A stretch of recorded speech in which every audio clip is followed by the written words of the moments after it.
Hello, everyone. We are back. My name is Reilly. For the past month plus, I have been covering the Sam Bankman-Fried trial, going to court every day to bring you everything you need to know about this, frankly, historic case. Of course, the trial is now over, but the fallout from FTX is not. Today's episode is one of the most often requested episodes that I have gotten from the comment section from y'all, which is, what the heck is going on with Sam Bankman-Fried's parents? What was their role in all of this, and what's going to happen from here? So we're going to talk about all of that. I have to say, I am grateful that y'all requested this video.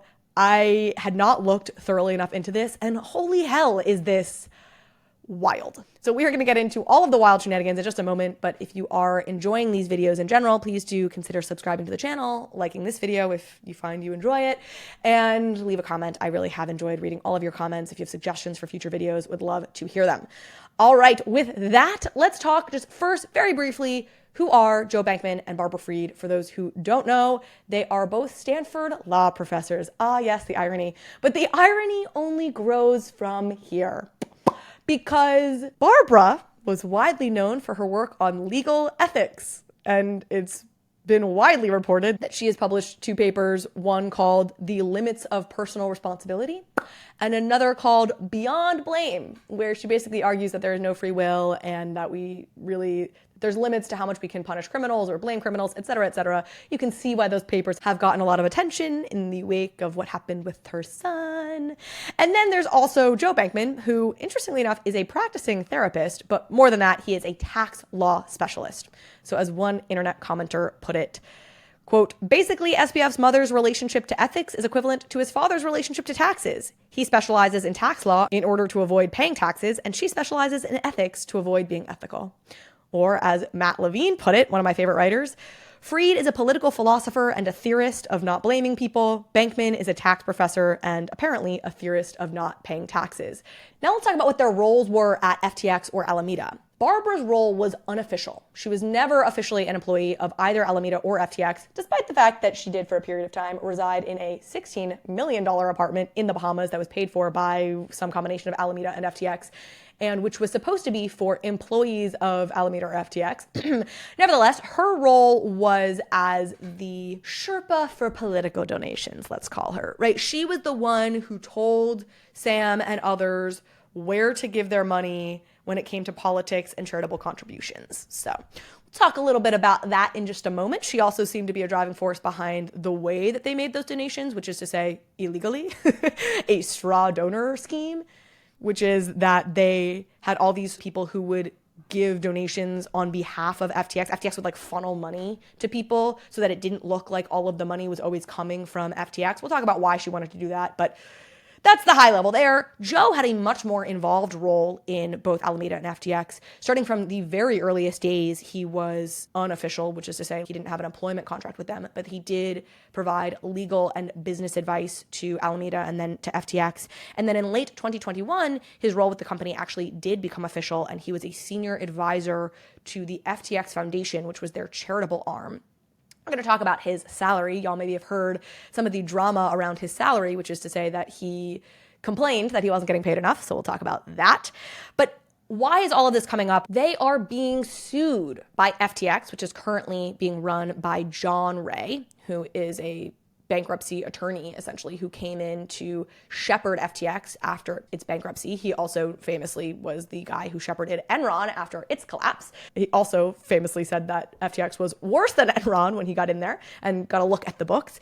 In any case, as part of these bankruptcy proceedings, FTX, under the control of John Ray, is suing both Barbara Fried and Joe Bankman for millions of dollars, alleging that they either participated in or willfully ignored glaring red flags that this fraud was being perpetrated in order to enrich themselves and perhaps even more so their pet projects and causes and the various ways they wanted to influence politics and the world at large. So let's dive into a little bit more what this complaint alleges, because there is so much in this. Let's start with Joe. The earliest allegation that we get here is that in 2019, I believe it was, that Joe participated or Joe helped lawyers for Alameda fight off allegations of money laundering, price manipulation, violations of the Commodity Exchange Act, without ever looking into these complaints or asking if any of it might be true in some way. So here's a quote from the complaint. Given his background and positions and the ear of his son Bankman Fried, Bankman, that's Joe Bankman, was well placed to insist on and implement internal controls and raise alarms about the misconduct within the FTX group. Bankman instead stayed silent and in at least one instance helped hush a complaint whose allegations threatened to expose the fraud within the FTX group. And this kind of brings me to the second allegation against Joe, which is a little bit of a smushier one, but it's basically, you should have been the adult in the room. You were a tenured Stanford law professor, a specialty in tax law, so you understand how businesses operate. This was a multi-billion-dollar company dealing with billions of dollars of customer money. Let's give you the benefit of the doubt and say you didn't know that it was being totally improperly spent and misappropriated and that your son was out there lying about what was happening behind the scenes.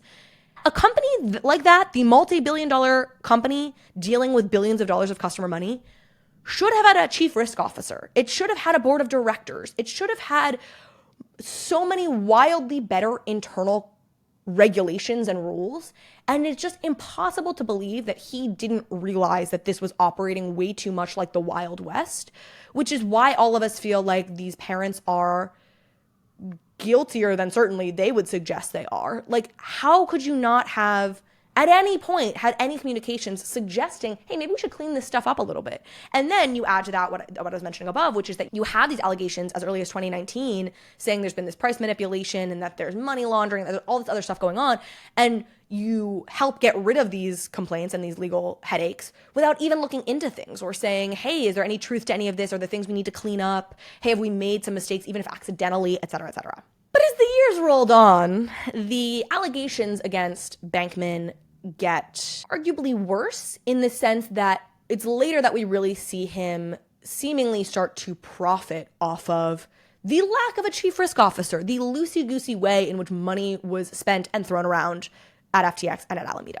So the complaint alleges that Bankman flew on privately chartered jets, expensed $1,200 per night hotel stays to the FTX group, and even appeared in a Super Bowl commercial with Seinfeld writer Larry David months before the FTX group imploded. Now, to be fair, I don't actually mind that he wanted to appear in this commercial. That, to me, aside from the fact that FTX was defrauding customers, and so any advertising to get people to give money to FTX was ultimately hurting those people, like, him appearing in that commercial is not actually hurting anyone, in my opinion. The staying at $1,200 a night hotels, that bugs me. That really bugs me. And expensing it to FTX, I'll get at it more at the end. I think what bugs people so much is the feeling of hypocrisy, the sense that, oh, we're all just so moral, we just want to give all our money away, blah, blah, blah, blah, blah, simultaneously spending the night in $1,200 hotels. And look, I'm a capitalist. I believe in being able to spend money. If you have the money to spend $1,200 a night in a hotel, fine, do it. But they weren't using their own money to do that. They were using the company's money to do that, which of course ultimately was customer money to do all of that. But that's before we even get to the kicker, which is Joe Bankman complaining about his salary and then both Joe and Barbara being gifted this $16 million house in the Bahamas. So let's take these one at a time. In late 2021, as I mentioned, Joe becomes officially employed by FTX and he gets his first paycheck, which is, I guess, on the order of $17,000. And he immediately sends an email to, I don't know, the HR team, whoever it was at FTX. And it's like, hey, I'm supposed to be paid $1 million. So this is not supposed to be, I'm not supposed to be getting $16,000 a month. I'm supposed to be getting more like $80,000 a month. And he then proceeds to immediately email Sam. And this is in the complaint where he says, quote, "Gee, Sam, I don't know what to say here. This is the first I have heard of the $200K a year salary. Putting Barbara on this," as in he CC'd Sam's mom. And it's like, mom and dad aren't very happy with you because we were supposed to be getting $1 million a year and I'm only getting $200,000 a year. Now, funny enough, one of the things that annoys me the most about this, and this is going to be silly, is he signed an employment agreement with FTX that apparently outlined a salary of $200,000 a year. So this almost feels like classic Sam Bankman-Fried bullshit, the stuff we've gotten used to, which is like, you had a contract that said $200,000 a year. You signed it. And now you're like, I've never heard of this $200,000 a year salary. Like, you're a fucking lawyer. You didn't read the contract in which you were told that your salary was going to be $200,000 a year.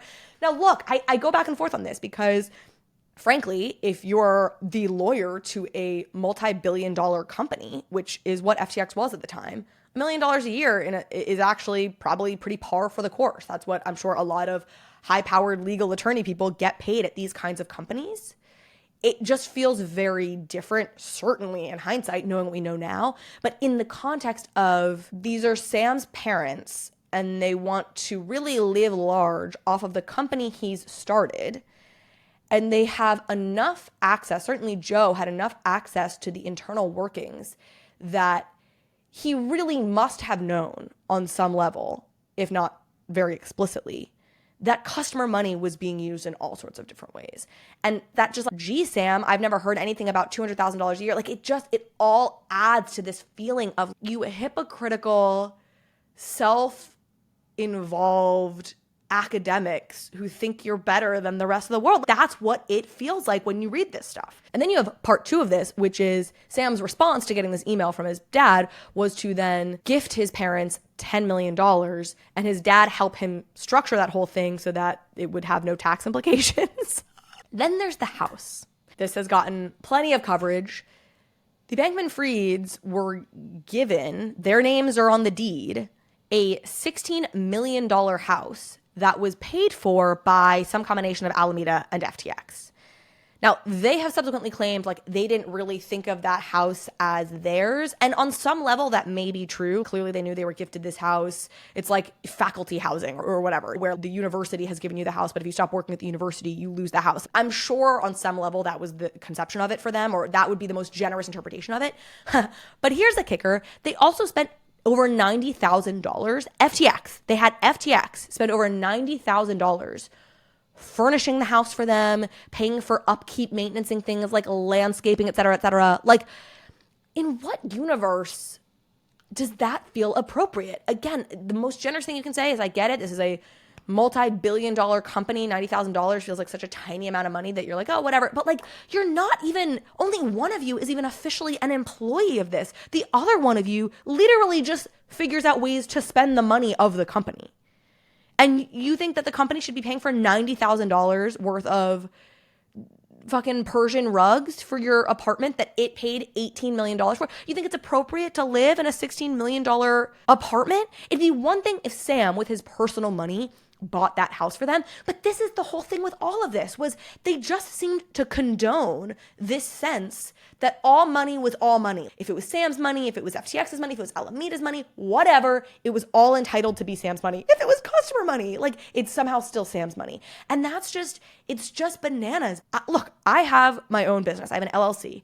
I pay myself out of that LLC. I own the LLC. And I still have this really clear separation between the LLC money and my money. And I'm not taking money from anybody else. But I think of these as separate things because I think it's important for me to have this structural breakdown in my own head. It's just crazy to read this complaint and see everything they were gaining from their son's company while he ran a massive fraud.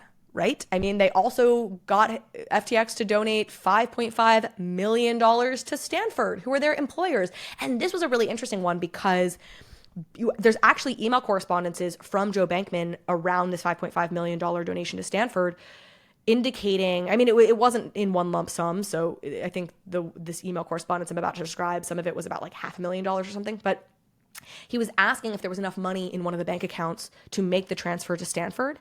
And he was saying, they just raised, there should be $100 million or something from the most recent round from investors. So what's interesting about that is, on the one hand, you're like, okay, that's arguably proof that he didn't know this money was coming from customers. And maybe that specific $500,000 didn't come from customers. I mean, there was real revenue being generated by these businesses.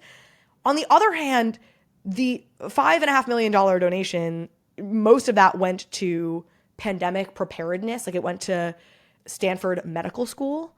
A lot of that did. And you're like, in what world would investors of FTX want their money going to Stanford Medical School for pandemic preparedness? It's, again, the arrogance of like, we know what's best, so just give us your money and we'll handle it the right way, whether or not it's actually what you signed up for or not. Which brings us to Barbara Fried. We're going to wrap it up here, and I'm going to give you the what's next and some of these takeaways.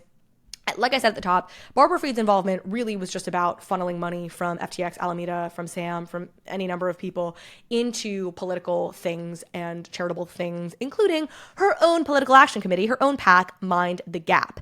And this is where we get a bunch of emails from her clearly demonstrating that she was concerned with optics around Sam and FTX being the primary donor to Mind the Gap. She didn't want it to just seem like a family insider dealing thing, which is telling because that's what it was.